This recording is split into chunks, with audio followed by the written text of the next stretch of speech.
Hello, everyone, and welcome to Zone 7 Gardening Plant Clinic.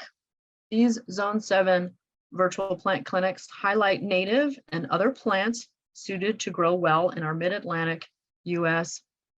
hardiness Zone 7 gardens. This is a series of plant clinics sponsored by the Virginia Cooperative Extension program of Virginia's two land-grant universities, Virginia Tech and Virginia State University. We have a guest gardener, Effie, with us, who's going to be sharing about the one blooming plant we're going to talk about today, Liatris, commonly known as blazing star.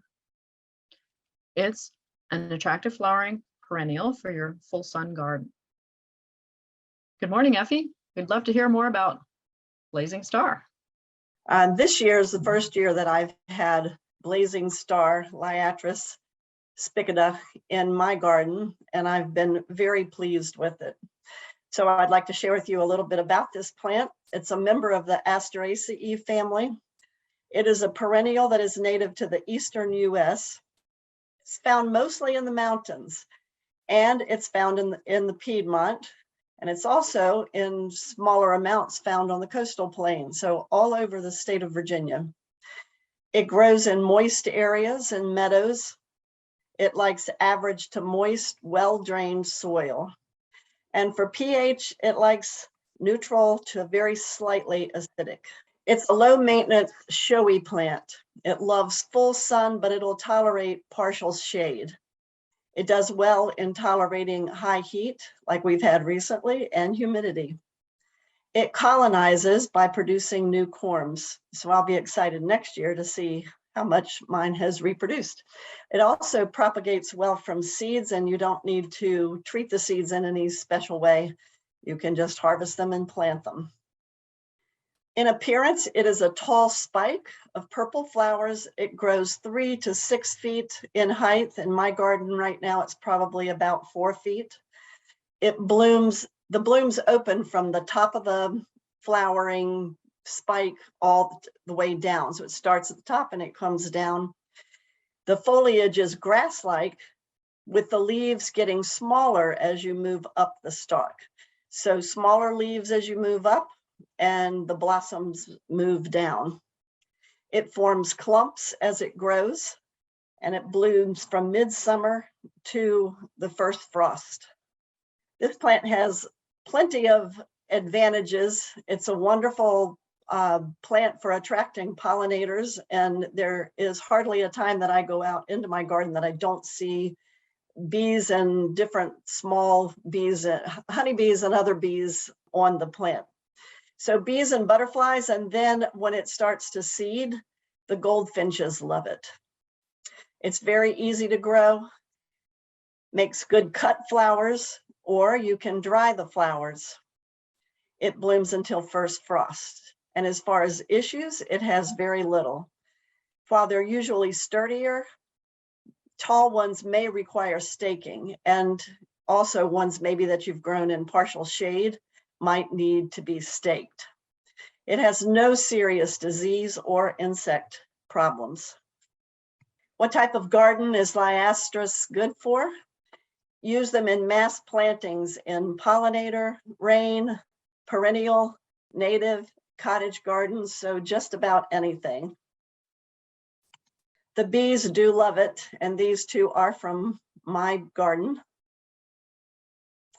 And it also has many names. Some of these names I found intriguing, and I wonder how they came up with them. Dense button snakeroot, Gayfeather, marsh blazing star, and Cecil-headed blazing star are some of the names. The Gayfeather, I read, comes from the fact that it's feathery along, the flowers look feathery. And then here are the references that I used. Thank you, Effie. Was there a particular reference that was especially useful? The North Carolina Plant Toolbox, I would say, was my favorite of all of them, but I got something from each of them. So North Carolina State Extensions. Thank you, Effie. That was a beautiful presentation. Today, we're going to talk just a little bit about some gardener's tips. And I selected some of these because I've been dealing with Japanese beetles. They are out there and feeding. And I have learned, just as it suggests here, you can brush them off into a bucket of soapy water, and that will take care of them. That kills them. It's been determined that using Japanese beetle traps near your plants is not actually recommended, because studies have shown that the traps actually attract more beetles to your landscape, resulting in increased damage. And the damage they do is basically eating leaves and foliage. Another topic here is mulch in your landscape. It's a very good idea to use mulch here in Virginia, and it's good to apply it now if you haven't already done so this season, because the mulch does help keep down weeds, and it helps conserve soil moisture, which is going to be especially important if you're growing ferns, because ferns overall love moisture. The moisture should be applied 1 to 2 inches deep, and you do want to pull it away from the trunks of shrubs and trees, because I believe it encourages insects and it can cause rot at the base of the trunks. There's many ways to weed. I have a tendency to weed by hand, and I pull out the weeds when I see them. That's the best time I've discovered, because if you leave them there, they're just going to get bigger. It's also easier to pull weeds when there's been a recent rain. And it might seem counterintuitive, but if you're planning to weed your garden and it's been dry, water it first, and then it will be easier to pull those weeds by hand. It's also a good idea to wear gloves when you're weeding by hand, because especially if there's a lot of foliage and you can't see exactly where you're putting your hand, you might unexpectedly encounter a poisonous insect or poisonous foliage. So it's a good idea to wear gloves when you're weeding by hand. I was weeding by hand without gloves once and encountered a caterpillar, and I'm not certain of the botanical name, but I recall that it was called saddleback was in the name, and it gave me a good sting. So I do recommend gloves when you're weeding by hand.